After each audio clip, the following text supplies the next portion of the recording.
Hello everyone, नमस्ते। मैं कीर्ति शर्मा आप सभी का पाठाव ज्ञान में स्वागत करती हूँ। रामायण का हिंदू धर्म में एक विशेष स्थान है। रामायण एक सामान्य ग्रंथ नहीं बल्कि ये एक महाकाव्य है। इसमें भगवान श्री राम और देवी सीता के जन्म और जीवन यात्रा का वर्णन है। हम में से अधिकांश लोगों को रामायण की कहानी पता है, लेकिन इस महाकाव्य से जुड़े कुछ ऐसे रहस्य भी हैं जिनके बारे में लोगों को जानकारी नहीं है। आज हम आपको रामायण से जुड़े कुछ ऐसे ही 10 रहस्यों के बारे में बताएंगे जिसके बारे में शायद ही आपको पता होगा। नंबर 1, गायत्री मंत्र रामायण का सार है। गायत्री मंत्र में 24 अक्षर होते हैं और वाल्मीकि रामायण में 24,000 श्लोक हैं। रामायण के हर 1,000 श्लोक के बाद आने वाले पहले अक्षर से गायत्री मंत्र बनता है। ये मंत्र इस पवित्र महाकाव्य का सार है। गायत्री मंत्र को सबसे पहले ऋग्वेद में उल्लेखित किया गया है। नंबर 2, श्री राम के माता पिता और भाइयों के बारे में तो सभी जानते हैं, लेकिन बहुत कम लोगों को ये मालूम है कि राम की एक बहन भी थी जिनका नाम शांता था। वे आयु में अपने चारों भाइयों से काफी बड़ी थी। उनकी माता कौशल्या थी।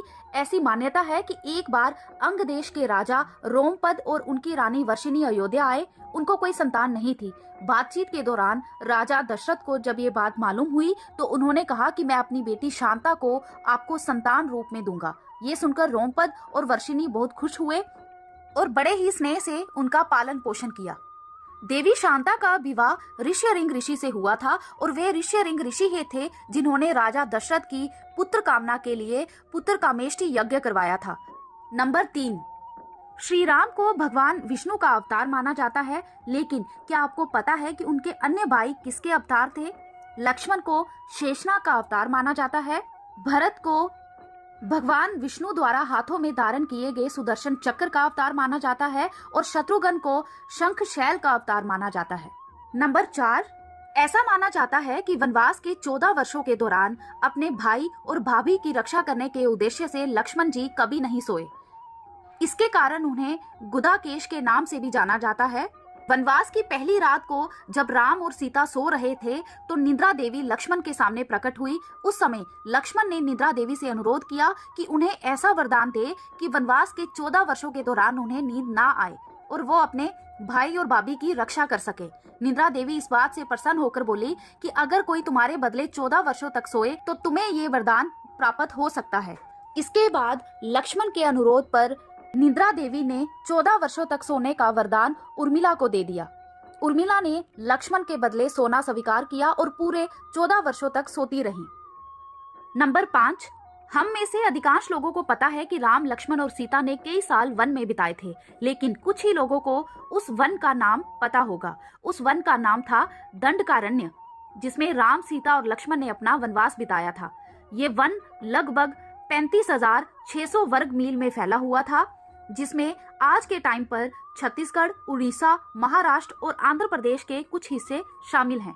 उस समय ये वन सबसे भयंकर राक्षसों का घर माना जाता था, इसीलिए इसका नाम दंडकारण्य था, जहां दंड का अर्थ सजा देना और अरण्य का अर्थ वन है। नंबर 6, ये तो हम सभी जानते हैं कि रावण एक बहुत बड़ा विद्वान था। उसने वेदों का अध्ययन किया था, लेकिन क्या आपको पता है कि रावण के ध्वज में प्रतीक के रूप में वीणा होने का क्या कारण है? रावण एक बहुत बढ़िया वीणा वादक था, जिसके कारण उसके ध्वज में प्रतीक के रूप में वीणा अंकित था। वो वीणा बजाने में निपुण था।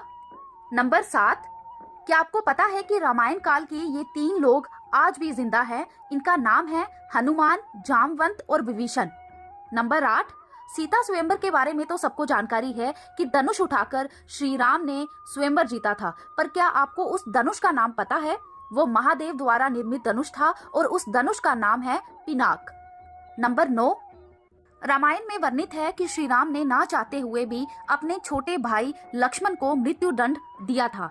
आखिर क्यों भगवान राम ने लक्ष्मण को मृत्यु दंड दिया था? ये घटना उस वक्त की है जब श्री राम लंका विजय के बाद अयोध्या लौट आए थे और अयोध्या के राजा बन गए थे। एक दिन यम देवता कोई महत्वपूर्ण चर्चा करने के लिए श्री राम के पास आते हैं। चर्चा स्टार्ट करने से पहले उन्होंने भगवान श्री राम से कहा कि आप मुझे वचन दें कि जब तक मेरे और आपके बीच वार्तालाप होगी, हमारे बीच कोई नहीं आएगा और जो आएगा आप उसे मृत्यु दंड देंगे। इसके बाद श्री राम ने लक्ष्मण को ये कहते हुए द्वारपाल नियुक्त कर दिया कि जब तक उनकी और यम देवता की बात हो रही है वो किसी को अंदर ना आने दे, अन्यथा वो उसे मृत्यु दंड दे देंगे। लक्ष्मण के द्वारपाल बनने के कुछ समय बीतने के बाद वहां पर ऋषि दुर्वासा का आगमन होता है। जब ऋषि दुर्वासा ने अंदर जाने के लिए कहा तो लक्ष्मण ने उनको मना कर दिया। इस बात पर दुर्वासा ऋषि क्रोधित हो गए और उन्होंने पूरी अयोध्या को श्राप देने की बात कही। इस पर लक्ष्मण ने शीघ्र ही ये निर्णय ले लिया कि उनको स्वयं का बलिदान देना होगा ताकि वो नगरवासियों को ऋषि के श्राप से बचा सके, और उन्होंने अंदर जाकर ऋषि दुर्वासा के आगमन की सूचना दी। और अब श्री राम को अपने वचन के अनुसार लक्ष्मण को मृत्यु दंड देना पड़ा। नंबर 10। ऐसा माना जाता है कि जब सीता ने पृथ्वी के अंदर समाहित होकर अपने शरीर का परित्याग कर दिया तो उसके बाद श्री राम ने भी सरयू नदी में जल समाधि लेकर पृथ्वी लोक का परित्याग किया था। तो ये थी रामायण से जुड़ी कुछ अनसुनी जानकारी। ये जानकारी आपको कैसी लगी प्लीज हमें कमेंट करके जरूर बताएं, और ऐसी ही इंटरेस्टिंग वीडियोस के लिए please like, share and subscribe my channel. Thank you so much.